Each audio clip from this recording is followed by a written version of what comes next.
Hello, Naomi. How are you?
Hello, Galia.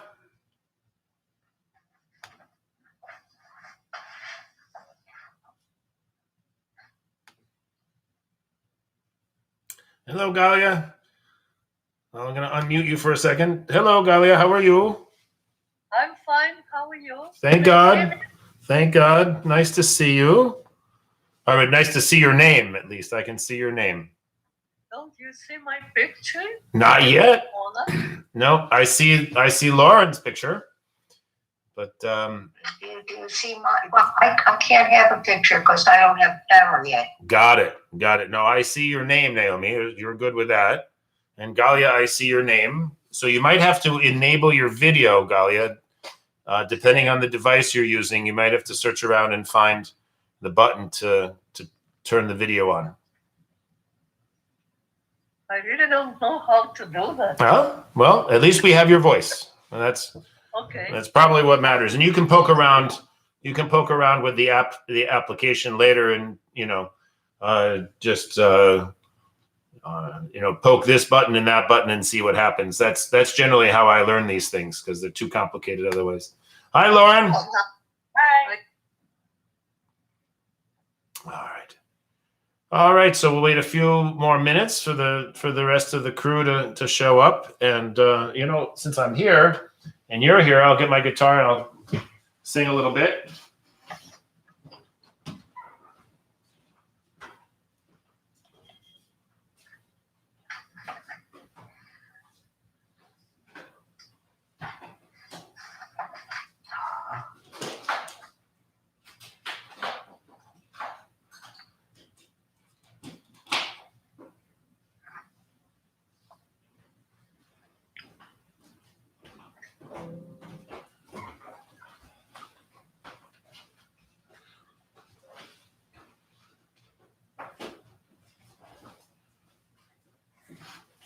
Hey, Mo. I'm live streaming now, so it'd be better not to make a lot of noise. And it'd be better if you made it yourself right now.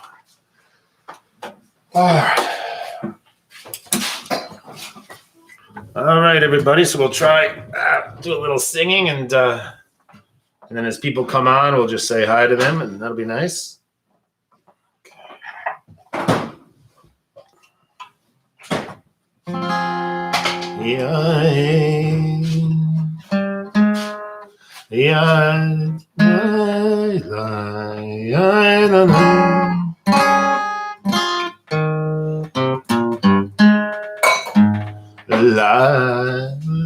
Is that the way? It's right up here.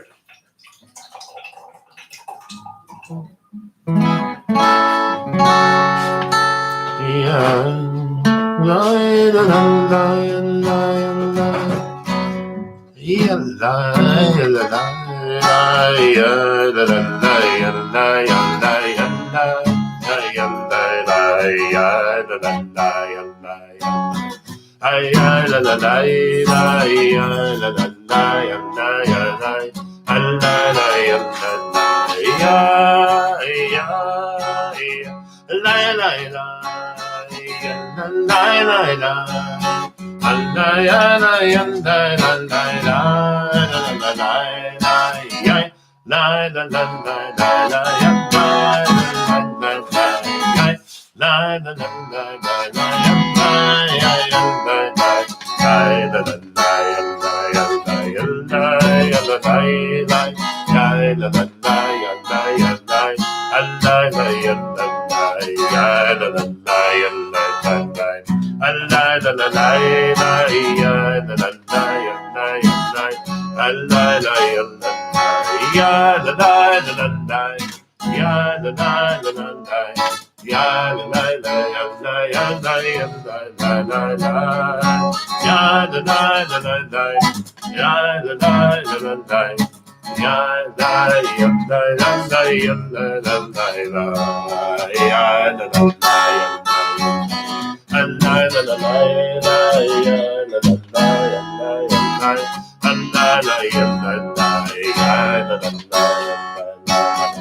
Oops, I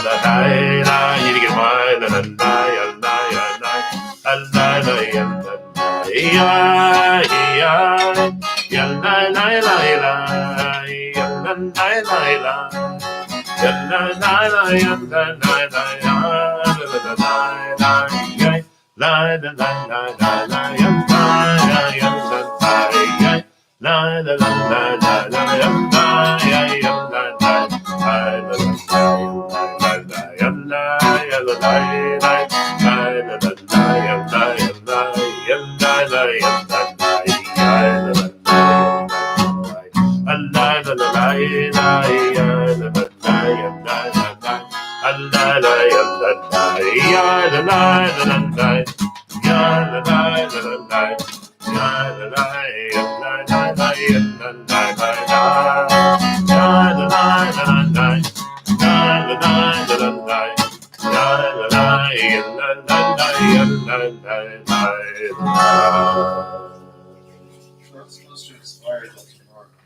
Oh, dude, sorry about that. We'll get some more later today. All right. So, all right. Hello, everybody. So, with a few more minutes, we'll get started. And hello, Carol. I'm unmuting you for a second. Hello. Is Phil there too? Don't know if I can hear you. All right. Sounds good. Hello? Oh, hello, Carol. There are you. There you are. Rabbi Jim, I'm using a tablet and I can't hear you very well. You can't I hear. did a Zoom class on, well, the other day, and it was a 4-hour workshop, and I could hear the instructor. Interesting. All right. But So I can't that's. hear you very well. But you can't hear me. All right. So that is going to be interesting. Can you hear me now? I can hear you. It's very hard. You're coming in, the volume is low. The volume is low. And my tablet settings are all the way up. All the way up. Okay. Let me see here. Let me just. I can hear you just fine. Yeah, that's weird. So yeah, is anyone else having trouble hearing me? Right. I can hear you, but you're a little muddy. A little muddy. Okay. All right. Let me. Oh boy, I'm not sure that I don't have a separate microphone, but it seems like I'm going to need to get one. So I will do that. I think that if you're having trouble hearing me, what I recommend is calling in to Zoom as opposed to using your tablet, and maybe that'll help. And then the other thing you can do is on the tablet, go to YouTube and watch. That the only problem with that is that then you will have a harder time. You'll have a harder time talking to me. But what? So because YouTube is a one-way thing, not a two-way thing. But if it's more annoying to not be able to hear than to not be able to talk back at me, then I would recommend the YouTube, because the camera I'm using for YouTube has a better microphone. Oh, my connection. I'm here. I've been hearing, but you were talking to Yes. whoever that was. I just haven't had a chance to say hello to you yet. Oh, okay. There we go. All right, let's see here. All right, so good. And there's I'm beginning to see that there could be distinct disadvantages in having a camera. disadvantages to having what? There are distinct disadvantages to having a camera where people can see that I am making a face or blowing my nose or Right. whatever. Right. We don't see your picture. Right. Naomi doesn't. Right. No, that's because I don't have a camera. No camera yet. Exactly. Ah. Right. Okay. So at this point, the only person that is, as far as I'm aware of, is being seen on the video is me, and that's just fine. I'm slowly getting used to the fact. Oh, there's Lauren. Lauren, but how come you can't see me? Because I can see my pictures on with Rob Claudia when we do Zoom. So you may need to enable. You may need to enable the video on the Zoom app. Okay, There you are. right. There you are. All right, great. So, and I see Lauren twice. Lauren is twice. Lauren is on two different things for whatever reason. So, Okay. all right. All right, good. So, let's see if I can. Hello, Gene and Jim. I'm trying to unmute you. There you are. Hello. Hello. Stay off the screen. Nice. It's nice to see your name. Okay. All right, good deal. And we'll get so what I'm going to do. We can go back and forth. So this is the first time that I'm doing this program on Zoom. Excuse me one second. I'm just going to get rid of the guitar.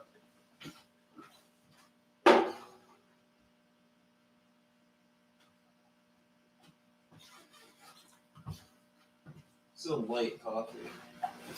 The coffee's been coming out a little light recently, so I'll need to figure that out. Is the flavor messed up? No, it's been okay. And that just looks like colored water. All right. So my son is making himself coffee. I apologize for the side conversation here. All right. So as I said, this is kind of a little bit of an experiment, trying to figure out how to best do this. So what I can do with Zoom is the following. And if you guys can see me, you'll also be able to see this if I share it. So can people tell me now if they're able to see on their screen the article from the Times? Yes. Great. I can see the headline. Great. That's all. That's all you can see at this point. Okay. Yeah. All right.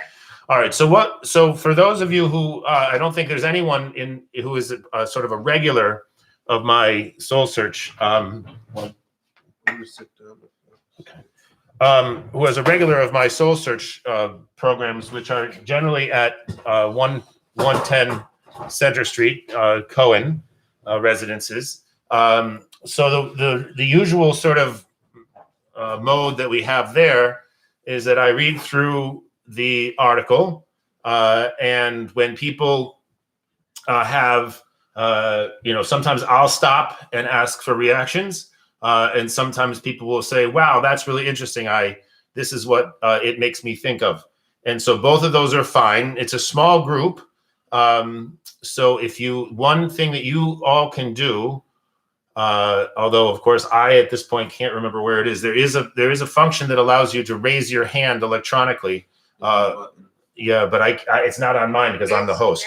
It's in, if you go on the top. On my screen, it's the top right. Okay. And it says more. Great. There's three little dots and it says more. If you click on that, that's where the raise hand thing is. Great. So No, mine does not have raise hand. It says hide self view. It says rename. Are you on the tablet? Things. And actually, I saw when this got installed the other day, there was a raise my hand, but it was in a different place. right, it might be a different place. It might be in a different place on a tablet. It depends on what device you have, where it is. Yeah. I'm trying. Rabbi Jim? Yeah. I'm going to leave this at 3:00 because Ralph Claudia is going to be interviewed on WBUR, Oh, great. and I'm going to be tuning into that. That sounds perfect. Thanks for letting me know. All right, so we'll get started, and this might not take the whole hour. You know, sometimes our conversations take an hour. Sometimes they take a little less. So we'll see how it goes. So I thought this was an interesting piece.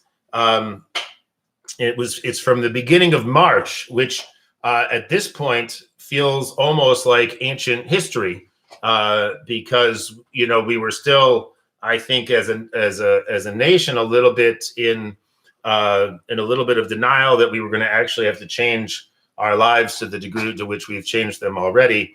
Although I do think that we're going to, those changes are going to continue, at least for the next month or so, and there will be, I think, additional developments. Things will continue to change more, so to speak.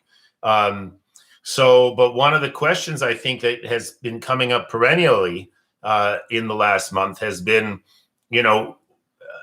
how intolerable it is for people to change their mode of living, to make the kind of sacrifices that we need to make in order to protect ourselves and, by extension, the people that we love.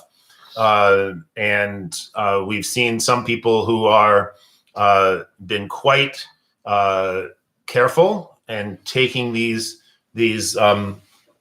precautions quite seriously, and we see other people who maybe have a kind of a little bit of a defiant streak, or they are not, they aren't quite convinced, as I think several of our national leaders were somehow not convinced that this was really a thing, and so have not made the kind of changes that would be necessary. What's interesting about this article is that it takes the coronavirus as a kind of a starting point, but it sees it as just one example of the kind of changes that might be necessary to protect ourselves, our neighbors, our loved ones, and ultimately the whole planet. So his take is that we need to strike a new balance between our private pleasures and our collective survival. All right. Okay. As the coronavirus continues to spread, the chances that any one of us will be placed in quarantine goes up considerably. And now basically pretty much everyone is supposed to stay home. I know that being locked away like that would drive me nuts. And I'm actually would be interested to see, like, at this point, is he driven nuts? 2 weeks subtracted from my life. Still, he says, I'd accept the justice of my confinement because I would recognize that my liberty had come to pose a real danger to my fellow humans. Now let's ratchet up the sacrifice. Suppose you were required by law to turn the thermostat up to 75 in the summer and down to 66 in the winter in order to reduce your carbon footprint. The principle is the same. Your freedom to live as you wish turns out to jeopardize public well-being. I, for one, would bristle. I can't stand being hot in the summer. Maybe you wouldn't mind. But what if you were also told that you had to eliminate most or all of the red meat from your diet? What if Greta Thunberg persuades President Sanders that we need to ration jet travel? That was also, you can tell that this was written a month ago, right? At that point, Bernie Sanders was still the presumptive frontrunner. At some point, you'll begin to think that the increasing globalization of bad things, like climate change and infectious diseases, is threatening liberal society. And you'd have a point. At the very foundation of classical liberalism is John Stuart Mill's principle that every individual must be free to speak and act as he wishes, so long as he refrains from molesting others in what concerns them, and merely acts according to his own inclination and judgment in things which concern himself. For instance, drinking to excess, Mill said, deserves reprobation, meaning people should be told not to, but not prohibition. Right? They should be encouraged to, that's a bad thing to do, but it shouldn't be prohibited. So we're dealing with that right now, right? Where there's, for a few weeks we've been in a kind of a mode where, well, you really shouldn't go out to the store, but if you need to take a walk in the fresh air, you can do that. Now, of course, it's taking a walk in the fresh air with someone next to you is probably not a very good idea either. So it's always a question, right? It's a self-regarding act, he says. But there's a problem with this formulation. Even in his own time, Mill was criticized for drawing a largely artificial distinction between behavior which does and does not impinge on others. The filaments that bind people to one another are incomparably stronger today than they were in Victorian England. What would Mill have said if England had then, as it does now, a public health system in which everyone shared the cost of treatment for alcoholism? What would he have to say about smoking if he knew about the effects of secondhand smoke? Indeed, secondhand smoke is rapidly becoming a metaphor for our time. So I wanted to just stop for a second and make sure, first of all, make sure everyone understands, what Mill is saying. And second of all, if you agree with him, both in the abstract and in the specific, should the deal be, as long as what you do doesn't hurt me, I don't care what you do. Well, there are a few things here, like the old Oliver Wendell Holmes thing of your right to swing your fist ends at the next person's nose. Right. Or the whole economic concept of enlightened self-interest, where, you act on your own self-interest, but there is a wider world to which that might apply. There are several. It's not only Mill who was playing with this idea. Yeah, absolutely. And I guess the question that I have about that is, is this distinction between behavior that does impinge on others and behavior that doesn't, is there a way to make a clean distinction between them? Probably not. You probably have to go with each individual circumstance. You can make a general rule, but there are going to be things oozing out of it all over the place. Right. And actually, I wouldn't be too surprised if England had some sort of primitive public health system wherein they isolated people who had smallpox, or they isolated people who had, who supported the workhouses, people who had fallen on economic hard times. Right. I suspect that they had some primitive. Yes. I think definitely that societies have always had, some sort of mechanism, more or less sophisticated at different times, right, for figuring out, which person or which people are through their health condition creating hazards for other people, right? And so that's really, I do think that was, part of the public health system. I do think that what was different, right, was the sort of sense that in Mill's time, right, I think the distinction that he's making here about alcoholism, right, is that up until fairly recently, alcoholism, I think, was treated as a moral problem, right? So we should teach people that alcoholism is an evil that they should avoid, right? Whereas I think today there's a general consensus,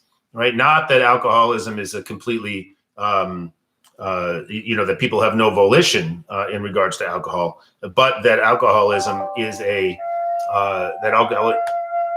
alcoholism is a disease, and it needs to be treated as a disease, and thus it has sort of jumped categories and has become something now where beyond the effect that a person's alcoholism has on their family and on their workplace, right, it also conceivably has a negative effect on the health system of the country. Yeah. All right, so let's continue. So I first started fretting over this question a few weeks ago when I went to a Manhattan high school where I serve as a volunteer writing tutor. I was working with a young woman who had written an essay weighing the evidence that we could reduce global warming by switching to a vegetarian or vegan diet. She had learned that thanks to the methane and nitrous oxide released by cows and manure, livestock is responsible for as large a fraction of carbon emissions as the entire transportation sector, including air travel, which is about a seventh. So very interesting, right? And then, of course, it turns out that that figure is not exactly accurate, right? Because the figure for livestock includes, among other things, the emissions caused by transporting meat and dairy products. So really, that stuff should belong under transportation. So probably transportation is a little bit more than a seventh, and the livestock themselves is less than a seventh. But still, a very interesting question. I've recently, not for this reason, but for other reasons, have switched to a primarily vegetarian and vegan diet, and now eating almost no meat at all. And it's quite interesting to do it. And I haven't really thought about the effect that I'm having on the larger world for that, but it is an interesting question. Yeah, Suzanne. I've been a vegetarian for over 35 years. And unlike what the person in the article says, you don't just eat salads, which you probably know. Oh, right. So my feeling is that we're supposed to be vegetarians according to the Torah. Yep. B, if more people were vegetarian, it would be better for the planet. And C, if more people were vegetarian, there really is enough land in the world to feed everybody adequately. It's right. Just that the animals and the produce that is needed to feed them is taking up way too much space. Right. If we were to use the food that is currently used to feed livestock, not pretending that all of it is fit for human consumption, but if we were able to transition from feeding animals to feeding people, I do think we would be able to feed a lot more people. So let's continue, because Suzanne has made a point that I think is important here, right? So in order to take account of human frailty, right, which is also what the Torah does, by the way, right? In the Torah, it says that after the flood, right, God gives people the right and the capacity to eat animals, or I should say other animals, and that is also seen as a taking account of human frailty, that people like to eat animals, and so, well, I guess we have to let them, says God. But so this student advocated something called a 2/3 vegan diet, in which you get to eat meat and dairy 1 meal per day. And I asked which meal she'd indulge her vices in, which I think is a really interesting question, a really interesting way of putting that question, right? Not what is your favorite meat, and where would you, which meal would you choose for that pleasure, but rather that eating meat is a vice, and it's we're only allowed to do it out of some sort of compassion for human frailty. So you have to know that you're sinful by eating meat, which is a very interesting kind of a thing. And Jesus is breakfast, right? I guess she really wants her bacon and sausage or whatever. And so, what about lunch and dinner? Well, I'll have salad, she said. All right, so let's see who has their hands up. I see Lauren, you have a hand. Yeah, go ahead. Lauren, can you hear me? Lauren, can you hear me? Lauren, I can't hear you.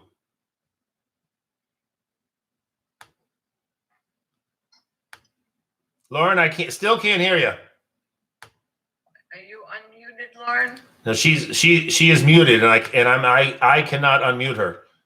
No, she needs to unmute herself. She needs to unmute herself. Can she hear us? I don't know. Lauren, can you hear me? Let me see. I'm gonna chat with Lauren. All right, I'm gonna stop sharing the paper for a minute so I can go back and do other stuff I need to do. All right, I'm going to write to everybody. Excuse me for writing to everyone, but I think this will be the easiest way. Lauren, we cannot hear you. Please, please unmute your phone. Okay. All right. And in the meantime, Suzanne, did you have another comment you wanted to make?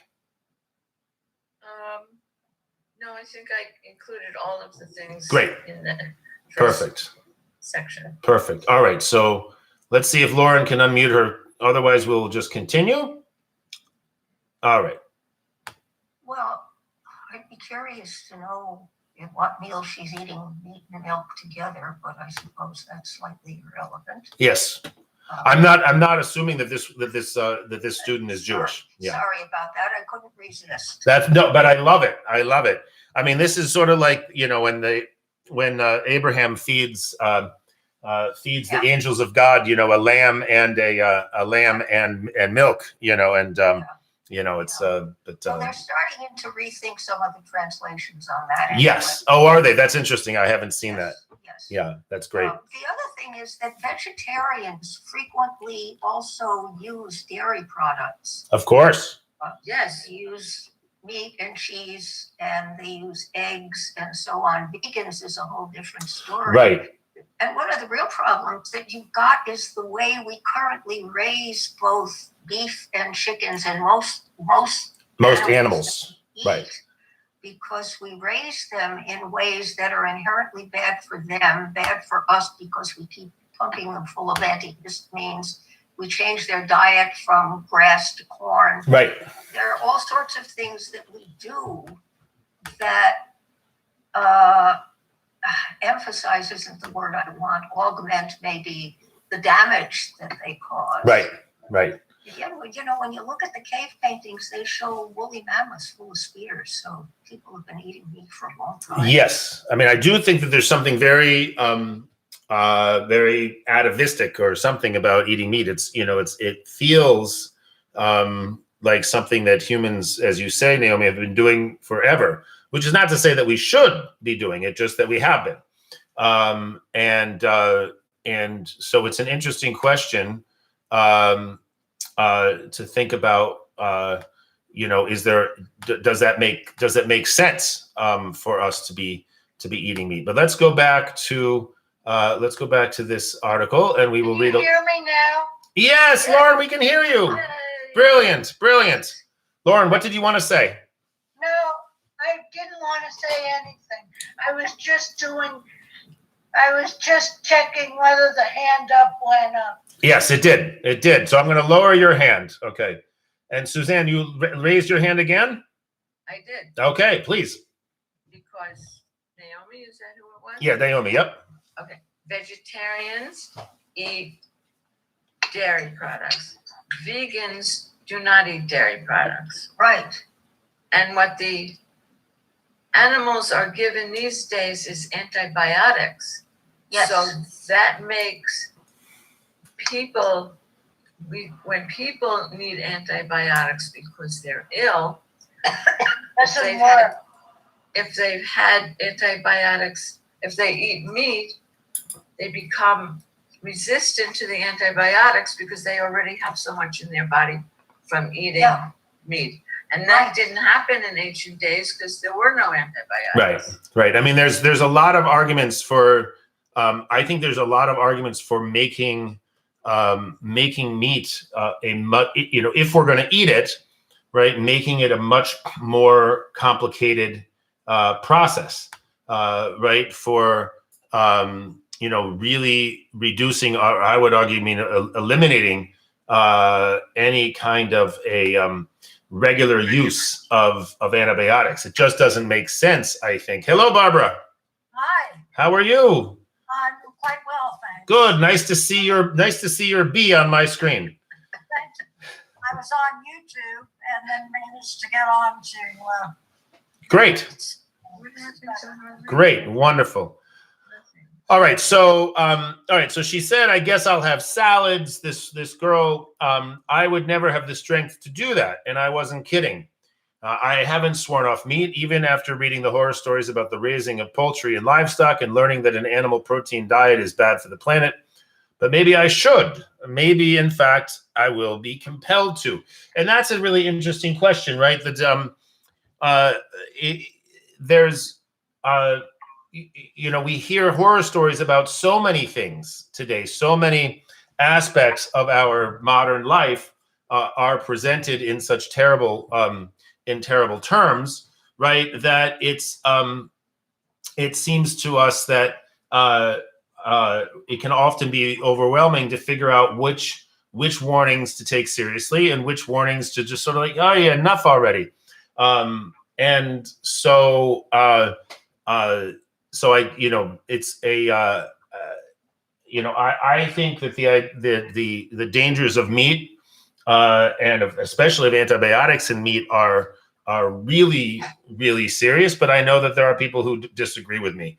But I do think, right, that what would happen, right, if we got to a point where we had to, right, and it seems to me that people change behaviors all the time on things. For instance, I remember in the 70s, who wore a seatbelt in the 60s and 70s in their car, right? Very few people. And then it became something that was enough of a public health risk so that by and large, there's very few people who don't anymore. So it's interesting. All right, but am I being too alarmist? Possibly. Sweeping legislative proposals like the Green New Deal place virtually all of the burden on utilities and industry rather than end users like us by imposing a price on carbon so high that these businesses will be forced to switch to renewable energy by 2050. The recently passed Dutch climate change law proposes to reduce emissions by half within a decade through a large increase in offshore wind production, a swift transition to electric cars, and technical upgrades to electricity grids. But it's unlikely the world will be able to get to net zero without serious changes in personal behavior. The Green New Deal also mandates sustainable farming, which usually includes reductions in methane emissions from livestock, while the Dutch law takes aim at ham through limits to pork production. Very interesting. Maybe they'll become less antagonistic to kashrut. The other obvious objection to my scenario would be, in effect, so what? The First Amendment doesn't protect your right to eat steak. Nothing in the Bill of Rights prohibits a quarantine. Whatever discomfort or vexation arises from these restrictions should hardly be classed as a violation of liberty. Yet that's not quite right. Very few of us care so much about our rights of speech or conscience to test their constitutional boundaries. There is a reason people got so angry when Mayor Michael Bloomberg tried to ban the sale of large-sized soft drinks. They were defending a right they actually cared about, right? People liked their big gulps. They wanted to keep them. Another great 19th century liberal, Benjamin Constant, put the matter squarely. As a young man, Constant had watched the French Revolution and then the Terror unfold from the safety of Switzerland, and concluded that the most dangerous people are fanatics who tell the rest of us how to live, totalitarians, as we would learn to call them in the 20th century. In a brilliant, now largely forgotten lecture delivered in 1819, Constant wrote that the Democrats of Greece and Rome, like the revolutionaries of his own day, admitted as compatible with this collective freedom the complete subjection of the individual to the authority of the community, right? It's a very different way than we would understand that kind of idea, right? Collective freedom for us is sort of based on individual freedoms, right? Which is, he says here, right? By contrast, Constant wrote, the aim of the moderns is the enjoyment of security in private pleasures, and they call liberty the guarantees accorded by institutions to those pleasures. Constant wasn't thinking of Marie Antoinette's right to play at a shepherdess while her subjects starved, but the right to open a shop and build yourself a home rather than be drafted into Napoleon's army, spreading republicanism across the face of Europe. We moderns build institutions and establish tacit norms to guarantee the security of such private pleasures. That's liberal individualism. But what do we do once we see that some of those choices threaten the health and lives of others. We will have to strike a new equilibrium between what society has the right to demand of us and what we have the right to retain for ourselves. But we've done that before. To take the most obvious example, Franklin D. Roosevelt curbed the excesses of the marketplace in order to nurse a devastated economy back to health, thereby incurring the wrath of much of the business community. And it's interesting, actually, I have a friend who is a business guy, and from his perspective, the changes that FDR instituted in the New Deal, are the source of all the trouble that we have now, which is very interesting to me. But, he's convinced. FDR was a liberal. That was the word he used to describe himself. But he was willing to restrict some liberties in order to advance larger ones. A liberal, as he once put it, was prepared to use government to ensure the ordinary citizen the right to his own economic and political life, liberty, and the pursuit of happiness. Right. So those words obviously are familiar from the Declaration of Independence. Right. And the goal of the state, right, is to make sure that ordinary people, not just oligarchs, not just business leaders, not just the politically powerful, right, that each person has the right to economic and political life. So liberal societies have, in short, always faced the problem of secondhand smoke. But what once was exceptional has now become endemic. One man's meat is another man's poison, as FDR put it, more prescient than he knew. I didn't know that he said that, but it is pretty fascinating. It's now true in a much more literal way than I imagine he meant it. In the cataclysm of the Depression, the president was able to summon up the sense of collective purpose needed to embark on large-scale change. Our own crisis, of course, still appears to many far too remote for any such call to sacrifice, right? And again, just to remind anyone who wasn't on the call earlier, right, this article was written back on March 6th. And so I think it was still, there was still some question. I remember at one of the last times that I went out to a restaurant before they were all closed, the server there was trying to convince me and maybe trying to convince himself that, this is less of a big deal than the seasonal flu. And obviously we all understand, and probably he understands now, that that's just not the case. So our own crisis, of course, still appears to many far too remote for any such call to sacrifice.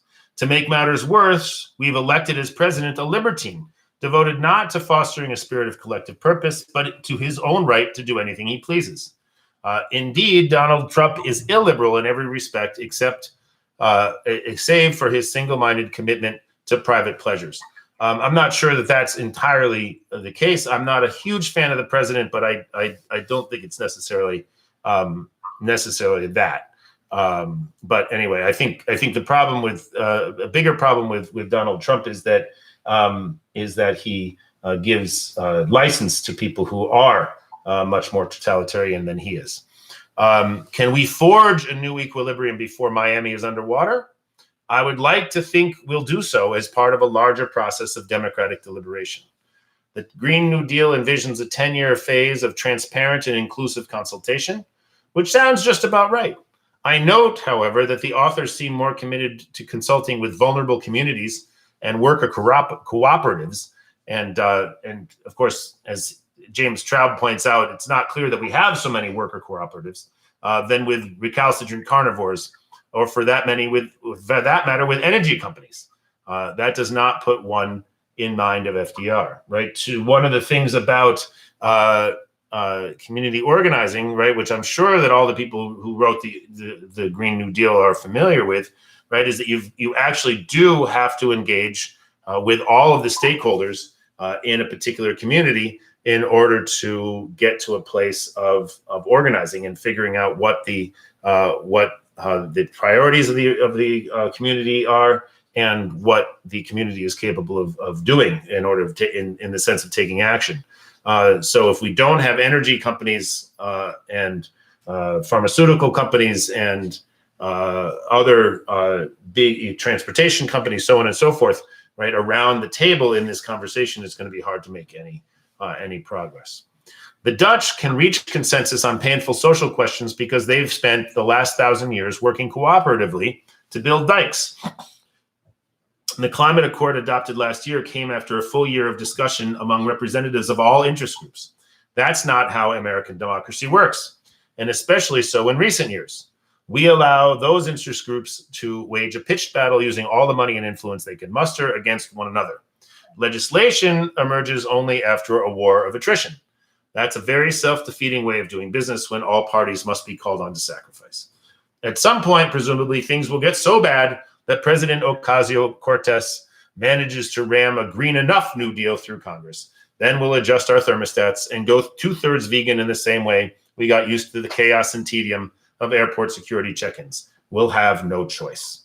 Or maybe, just maybe, we'll rise to the occasion.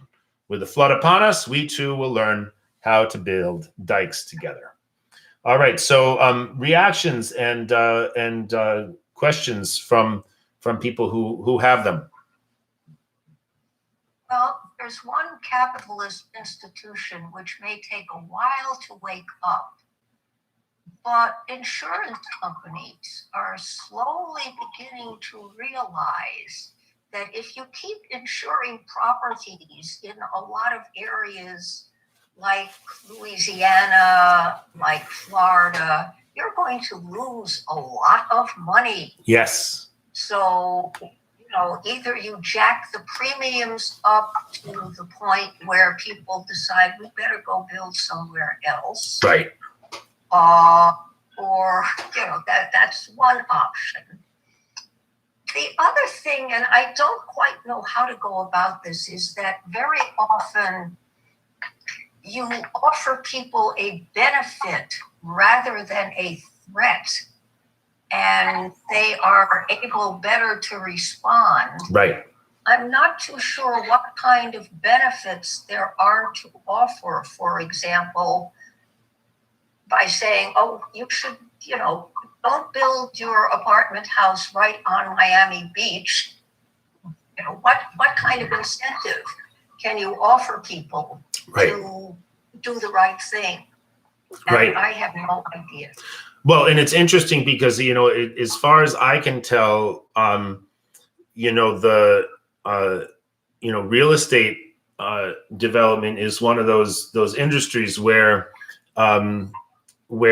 there is a very, what's the word I'm looking for?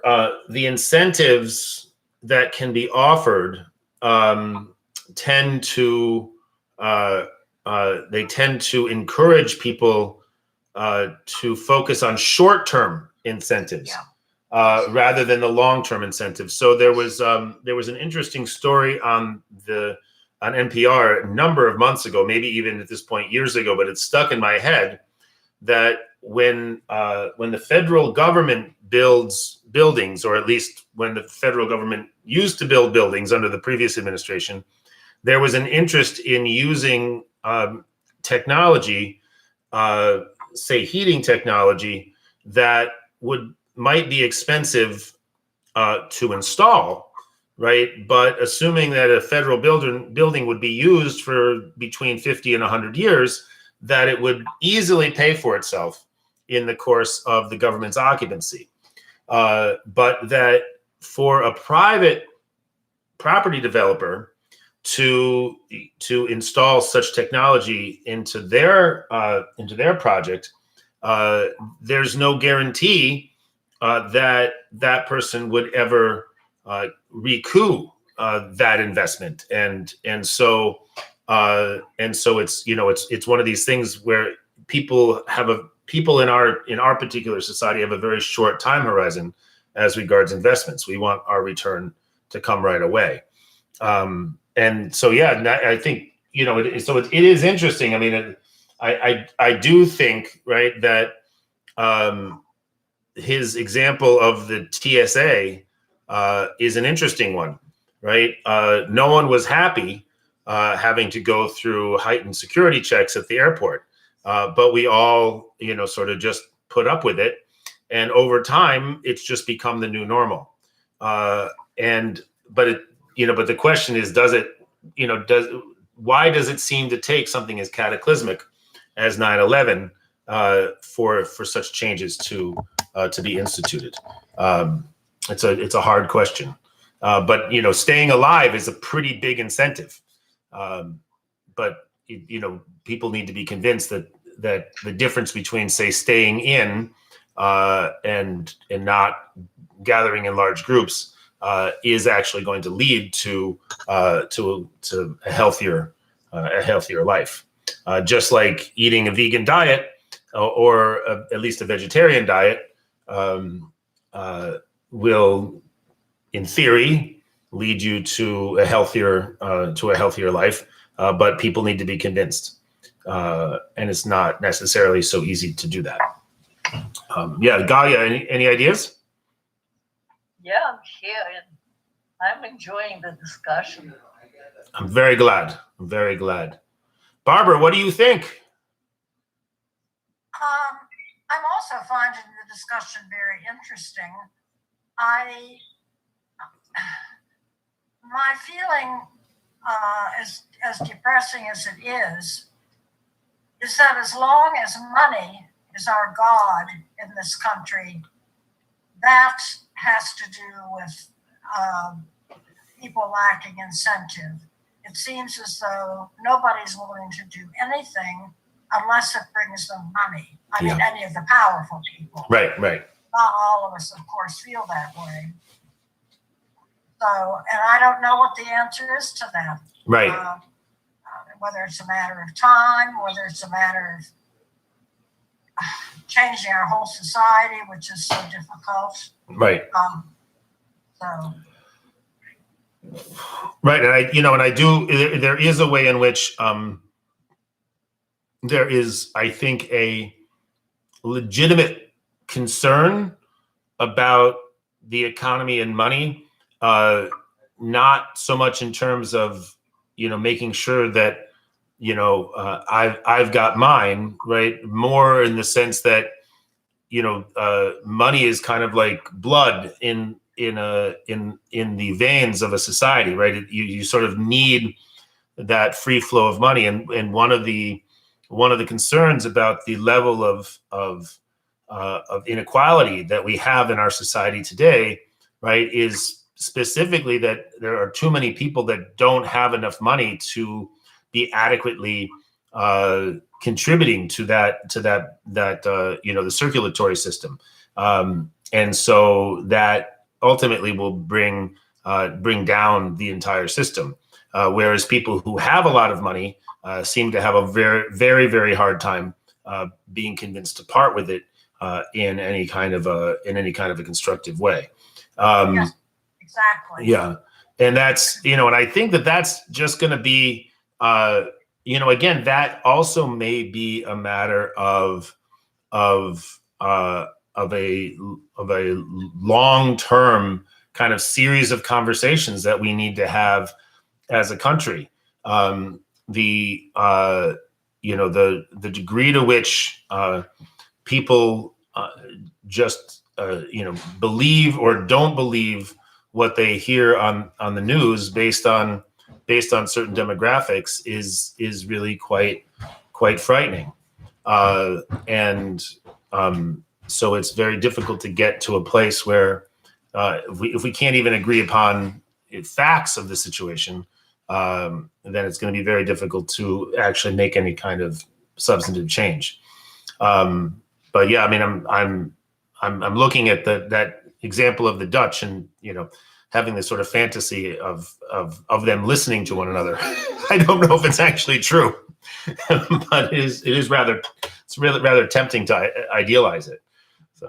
I'll ask a woman who lives at 100, who lived in Holland for a while. Yeah. In fact, I think her daughter still lives there. Oh, okay. Yes. Yeah, we can get a sense of what's going on. I mean, I think that what makes this conversation, I think, so important, right, is the rise of the what is called the right wing, but it's not conservative, right? It's not the idea we need to conserve the society that we've had. it's it's more focused on insisting that everyone live the way that we want them to live, and that people who don't live like us don't deserve to be alive. And we're seeing the rise of right-wing extremism all through Europe, and we see it here in this country, and that is a real challenge, I think, for liberal democracy, because we have, on one hand, right, we value people's right to sort of have their own beliefs and to act on them, and then on the other hand, we do have the reality that these types of this type of extremism is really damaging to not only to the community as a whole, but also to individuals.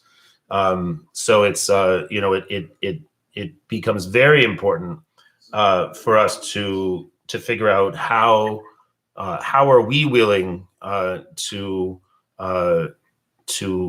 make sacrifices, to act in a way that will be pro-social, and to move our society in a direction that will be constructive for us. And I think obviously the thing today, right, is we do need to stay inside as much as possible, and we need to protect ourselves and others from this virus. So, all right, any other last thoughts before we close? It occurred to me that when you pick the Dutch as an example of a cooperative society, yeah, because up until Indonesia became independent and a lot of Indonesians started to come to Holland, everybody was Dutch. Yeah. There was an existential threat posed by the North Atlantic. So in a way, if you didn't cooperate, you were very likely to drown. Right.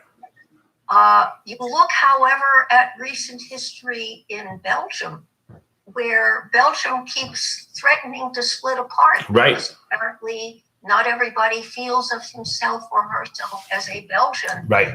Still as Flemish or as God, I'm losing the other Walloon, I think. And what's impacting or what's causing a lot of the right-wing resurgence in Europe is the impact of the wars in the Middle East. Mm-hmm. Europeans did not start, unless you want to go back to 1918. Right. Which you might want to, actually. So But all of these non-Europeans are upon us. Yeah. Germans were mad at the Turks 3 generations ago. Yeah. And Turks born in Germany still aren't German citizens. There's an impact from outside. Yeah. And somehow America managed to paper this over for a long time. Right. But I think you have more and more people here who are feeling threatened. Right. They're threatened more. They feel threatened more by people coming in from outside than from their neighbors who are pursue behaviors that are actually quite damaging. Yes. Yeah. I mean, I do think that that's absolutely right. And I think one of the dangers that we see in Europe, right, is this sort of sense of disenfranchisement, right? That these people are not really French, or they're not, or even the point that you're making, right, about the Flemish and the Walloons, right, that they don't identify as Belgian, right? Is if we end up getting to a point where our immigrants, or not even recent immigrants, but even people who are not the right color, right, or people who are not the right religion, begin to question whether or not they're actually Americans, then we really will have it will be very difficult to work with a united front. And I mean, we do seem to have that to a certain degree with the divisions between Republicans and Democrats. Although I am hopeful that maybe some of this the fallout from the COVID-19 epidemic will help people understand that we actually do need to work together, that we can't just demonize the other side and expect to get anything done. Again, the capitalists are a little ahead of everybody else here. Yeah. When was the last time you went on a telephone call to a corporation and didn't hear for Spanish press 9? Right. Absolutely. Right. And I'm actually surprised that we don't have people, companies asking for Mandarin as well. Yeah. And In California, some of them do. Right. In California, in museums, you will see at least 3 languages, Right. one of which I think is Mandarin. Right. And then also, you see in the corporate world, right, that the corporate world has been very, with some prominent exceptions, but for the most part, they've been very prominent and out there in terms of other social issues like gay rights or women's rights, things that are in some ways don't really necessarily seem to be capitalistic necessarily virtues, but Yes, they are. but I think but obviously if they didn't serve the companies, they wouldn't pursue those policies. Definitely capitalistic. It's a whole market of people that Yeah. are now able to be sold to. Right. My son is telling me that of course it's capitalistic because all these people, have money and they want to be sold, and the companies want to sell them things. Well, So why not? it's called incentive. Exactly. There's your incentive, Naomi. Right. What's the incentive for having gay friendly policies? Because gay people exist and we recognize that they exist and we want them to be our customers also. I don't know if that's enough, but maybe it's a start. Sorry, it just dawned on me. Wasn't it Maxwell House decided to produce Passover haggadahs? Yes. The little ones. Yeah, Maxwell House was what you used to be able to get haggadahs for free from Maxwell House. So they had a lot of goodwill among the Jews, to be sure. All right, well, good. So we will gather again next week. I'm still trying for next week to do an interfaith learning related to Passover and Easter. And if I can do that, then we will do that on Monday because Wednesday is already Passover next week. If I can't, then we'll have another secular session like this one. So keep your eyes peeled for the schedule, which I'm hoping will be coming out Thursday or Friday this week about the rest of next week, and we'll take it from there. But thank you very much. Tomorrow at 2:30 will be another concert. I'll be singing again from the synagogue in Rosendale. You can catch it on Zoom, the same Zoom meeting ID, or on YouTube. So please feel free to join me. And thank you everybody for being part of this conversation. And I hope we'll catch up again soon. Well, thank you for having us. Thank you so much. Good. You're welcome, Galia. You're welcome, Naomi. Thank you, Barbara. Yeah. Thank you, Jean. And I think that might be Lauren, but I'm not sure who else is on the phone there. But Thank you. you're welcome. You're welcome. Thank you. Mhm. All right. Goodbye, everybody.